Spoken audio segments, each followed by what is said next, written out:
যারা এই মুহূর্তে আমার এই ভিডিওটি দেখছেন সবাইকে শুভেচ্ছা ও স্বাগতম। 18 জুলাই যখন সারা দেশে ইন্টারনেট শাটডাউন করে দিয়ে পুরো দেশে একটা ব্লক রেড এবং গণহত্যা চালানো হয়েছিল, শুধু 18 তারিখ না, এর পরবর্তী কয়েকটা দিন। এরপরে আন্দোলন অনেকটা কন্ট্রোলে নিয়ে আসা হয়েছিল। পরবর্তীতে ডিবি হারুনের অফিসে যে নাটকটা হয়েছিল, বিবৃতি নাটক, সেই নাটকের পর ছাত্ররা যে স্ট্রংলি কামব্যাক করেছিল, তখনই আমি আমার পরিচিত কয়েকজনকে বলেছিলাম এটা আওয়ামী লীগের জন্য মোটেই ভালো লক্ষণ নয়। আমি আরো বলেছিলাম এনি হাউ যদি আওয়ামী লীগের রেজিমটা কলাপস করে, সেক্ষেত্রে আমি ধারণা করছি একটা ইন্টারিম গভর্নমেন্ট হবে এবং সেই গভর্নমেন্টের প্রধান উপদেষ্টা হতে পারেন ডক্টর মোহাম্মদ ইউনূস স্যার। এই কথাটি এই জন্যই বললাম, এই যে কিছুক্ষণ আগে যে শপথ অনুষ্ঠান হলো, সেখানে ডক্টর ইউনূস স্যার যে প্রধান উপদেষ্টা হিসেবে শপথ নিয়েছেন, এটা আমার জন্য মোটেই সারপ্রাইজিং ছিল না। এটা এটা এটা আমার অনুমেয় ছিল। ভাববেন না আবার আমার সাথে খুব বড় কারো লিঙ্ক রয়েছে, মোটেই না, মোটেই না। আমি মূলত এটা আমার হাইপোথিসিস ছিল। তাই প্রধান উপদেষ্টা নিয়ে খুব বেশি বলার নেই। বাকি যা এই উপদেষ্টাগুলো শপথ নিলেন, সে ব্যাপারে বলতে চাই। সে ব্যাপারে কথা বলতে গেলে অনেক লম্বা কথা। কিছু কিছু প্রসঙ্গক্রমে কিছু হতাশা এবং আশঙ্কার কথাও বলতে হবে। তো এই বিজয়ের এই ক্ষণে আপনারা যবে উৎফুল্ল, সে সময় আমি কোনো আশঙ্কা কিংবা সংখ্যা কিংবা হতাশার কথা বলতে চাই না। আমি শুধু এটুকুই বলবো, আমিও আপনাদের মতো আশাবাদী।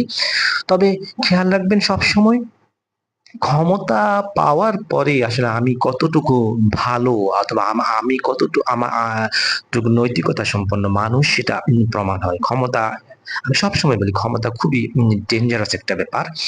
ক্ষমতা মানুষকে খুব রাতারাতি জালেমে পরিণত করে। আমি দৃঢ়ভাবে আশা করছি আমাদের যে সমন্বয়কের দায়িত্ব নিয়েছেন, তারা আমাদের জনগণের আশা আকাঙ্ক্ষার প্রতিফলন ঘটাবেন, তারা ন্যায়ের পথে অটুট থাকবেন।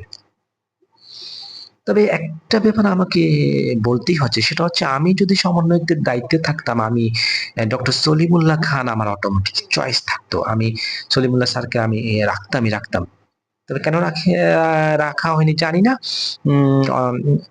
আমরা আমরা সাদা চোখে যা দেখি, অথবা যত সহজ সবকিছু ভাবি, ব্যাপারটা এত সহজও না। আমরা হয়তো বা ভাবছি এখানে যে উপদেষ্টা মন্ডলী, যে উপদেষ্টা পরিষদ গঠন হচ্ছে, সেটা শুধু ছাত্রদেরকে ডেকে ডেকে জিজ্ঞেস করা হচ্ছে কাকে নিব কাকে নিব, ব্যাপারটা মোটেই এমন না। এখানে অনেকগুলো স্টেক হোল্ডার জড়িত, এখানে ন্যাশনাল এবং ইন্টারন্যাশনাল অনেক কিছু চিন্তা ভাবনা করতে হয়।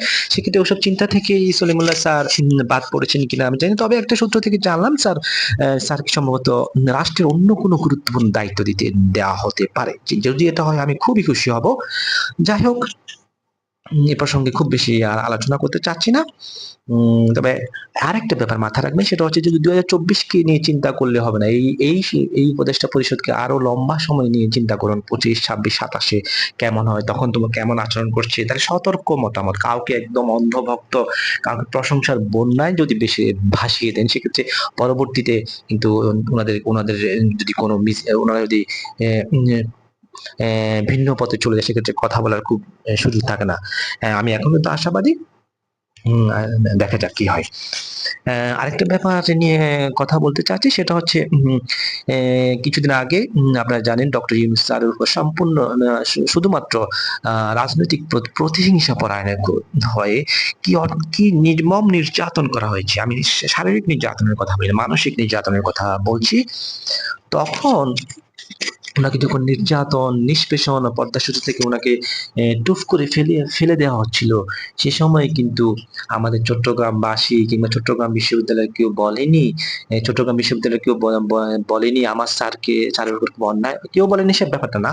অনেকে আমি চুপ থাকতে দেখেছি, যারা যারা প্রতিবাদ করেনি স্যারের, যে চট্টগ্রাম বিশ্ববিদ্যালয়ের সাবেক প্রফেসর হিসেবে হিসেবে স্যার স্যার আরেকটু এটা এক্সপেক্ট করতে পারতো চট্টগ্রাম এবং চট্টগ্রাম বিশ্ববিদ্যালয়ের লোক এবং নোবেল লরিয়েট হিসেবে পুরো দেশবাসী থেকে যে একটা প্রতিবাদের ঝড় ওঠার কথা ছিল, সেই ঝড় ওঠেনি। কেন ওঠেনি? কারণ যেই ফেসিস্ট গভর্নমেন্ট তখন ছিল। এই ফেসিস্ট গভর্নমেন্টের বিরুদ্ধে যদি কথা বলে, বিরুদ্ধে গিয়ে যদি স্যারের পক্ষে কথা বলা হয়, স্যারের ব্যাপারে যদি প্রতিবাদ করা হয়, সেক্ষেত্রে একটা ঝামেলায় পড়ার সমূহ সম্ভাবনা রয়েছে। এই ন্যূনতম এই ঝামেলা এড়ানোর জন্য চুপ মেরে বসে টু শব্দটা পর্যন্ত করে নাই। কিন্তু আজকে যখন doctor Yunus, doctor Mohammad Yunus sir একদম রাষ্ট্রের সর্বোচ্চ পর্যায়ে ক্ষমতাসীন হলেন, আমাদের চট্টগ্রামবাসী অনেককেই দেখতেছি গর্ববোধ করতে, মানে স্যার আমাদের চট্টগ্রামে, এই জন্য আমি আমি খুব গর্ববোধ করছি। আমাদের চট্টগ্রাম বিশ্ববিদ্যালয়ে যারা আছে তারাও খুব গর্ববোধ করছে, স্যার এক সময় চট্টগ্রাম বিশ্ববিদ্যালয়ের শিক্ষক ছিলেন। ভালো তো, ব্যাপারটা খুবই খুবই ভালো। কেমন ভালো জানেন? যখন যখন আপনি আপনার সুসময় যাবে, তখন আপনার আশেপাশে মাছ, দুধের মাছেরা ঘুরঘুর করবে। আপনার বন্ধুর অভাব হবে না। যখনই আপনি বিপদে পড়বেন, তখন এদেরকে খুঁজে পাবেন না। ডক্টর ইউনূস স্যারের ক্ষেত্রে এটা যেমন সত্য, রিসেন্টলি ক্ষমতাচ্যুত প্রধানমন্ত্রী শেখ হাসিনার ক্ষেত্রেও ব্যাপারটা তেমনই ঘটেছে। এই যে এই কিছুদিন আগে যেসব সাংবাদিক, যেসব শিক্ষক, বিভিন্ন পেশাজীবী, বিভিন্ন ব্যবসায়ী নির্লজ্জভাবে নির্লজ্জভাবে প্রয়োজনে এবং অপ্রয়োজনে শেখ হাসিনার পা চাটতে চাটতে জিহ্বার ক্ষয় করে ফেলেছেন। কেন পা চেটেছেন? এটা প্রমাণ করার জন্য আমি আপনার সাথে আছি। আজকে যখন উনি বিপদে পড়েছেন, তারা কি সাথে আছেন? খুবই নগণ্য, অধিকাংশ ভুল পাল্টেছে, অনেকে চুপ মেরে আছে। চুপ মেরে থাকলে তাও পরিস্থিতি খারাপ, এটাও মারা যায়, মানা যায় এক সেন্সে। কিন্তু অনেককে আমি দেখতেছি এত নির্লজ্জর মতো আচরণ করছে, রাতারাতি তাদের আচরণ চেঞ্জ হয়ে গেছে। তারা শেখ হাসিনাকে নিয়ে খুব কটূক্তি করতেছে, আজে বাজে করতেছে, মন্তব্য করতেছে। যারা বিপক্ষে ছিল তারা আজে বাজে মন্তব্য করতেই পারে, সেটা খুবই স্বাভাবিক। কিন্তু আপনি পা চাটতে চাটতে জিহ্বার ক্ষয় করে আজকে যখন শেখ হাসিনার পাওয়ারে নাই, সাথে সাথে ভুল পাল্টিয়ে আজে বাজে মন্তব্য করতেছেন। হায়া শরম কিছু নেই আপনাদের? নির্লজ্জ হওয়ার একটা লিমিট থাকার তো চাই, এই লিমিটটাও নাই আপনাদের। এই যে শুধু এই রিজিকের ভয় তটস্থ হয়ে একটু জীবন, জীবিকা জীবনযাত্রাটাকে একটু উন্নয়নের জন্য এত নির্লজ্জ হতে হয়? ব্যক্তিত্ব বলে কিছু নেই আপনাদের? আপনাদের কাছে আমার পরামর্শ হলো, আপনারা এই রাস্তার পাশে একটা ঝুপড়ি দোকান দিয়ে বসেন না।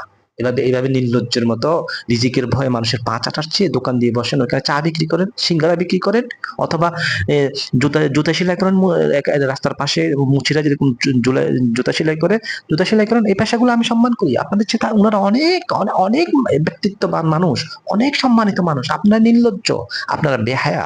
আপনাদের আপনাদের ইহকালে আপনাদের লজ্জে নির্লজ্জের মতো কাটবে, অপমান অপদস্থ কাটবে, হয়তো বা সাময়িক কিছু সুখ ভোগ করবেন, কিন্তু আলটিমেটলি আপনাদের একটা সময় নির্লজ্জ, বেহায়ার মতো আপনার, বেহায়া না, এটা কি বল, মানে আমি আমি আসলে ভাষায় প্রকাশ করতে পারছি না, মানে মানুষ কিভাবে এত নির্লজ্জ হয়। আর পরকাল একটা সময় না একটা সময় তো আপনারা এর এর রেজাল্ট পাবেন। আজকে যারা শেখ হাসিনাকে অপ্রয়োজনে প্রশংসা করেছেন, তার তার যেই তার যে বর্বরতা, নৃশংসতাকে বিনা বাক্যে সাপোর্ট করেছেন, তাদের কি অবস্থা হচ্ছে দেখছেন না? দেখেন নাই? আপনাদের একটা সময় এই অবস্থা হবে, আবার হবে। পরকালের কথা তো বাদই, সেখানে তো সব লিখা আছে, সেটা তো বাদই, সেই চিন্তাটা আপনারা করেন না। আপনাদের ওই ভয় দেখিয়ে লাভও নেই। শেষ করছি, আর লম্বা করছি না, শেষ করে দিচ্ছি। এই যে কিছুক্ষণ আগে যে শপথ অনুষ্ঠান হয়ে গেল, সেখানে শপথ বাক্য পাঠ করিয়েছেন মহামান্য রাষ্ট্রপতি শাহাবুদ্দিন। আমার প্রশ্ন হলো, prime minister Sheikh Hasina already has gone, but why president is still there? সবাই ভালো থাকবেন, সুস্থ থাকবেন, এই কামনা করে শেষ করছি। আসসালামু আলাইকুম।